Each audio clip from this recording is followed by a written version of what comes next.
समझता हूँ शऊर का और ये जो बेदारी का जो जिन है जो बोतल से निकल चुका है, जो मर्जी आप कोई कर ले, ये अब बोतल में वापस जाने नहीं लगा।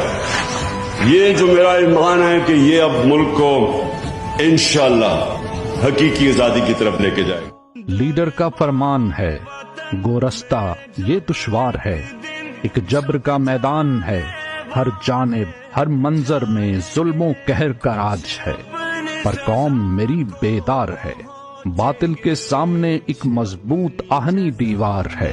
याद है वो कप्तान की बात, आपने सबसे पहले घबराना नहीं, बाहसियत कौम हम इसका मुकाबला करेंगे। ईमान की ताकत रखनी है, शऊर की कुव्वत रखनी है, नस्लों की हिफाजत की खातिर आज ही कोशिश करनी है। जुल्मत में हवाओं से लड़ते हैं, ताकत के मुकाबिल डट जाते हैं, बस वही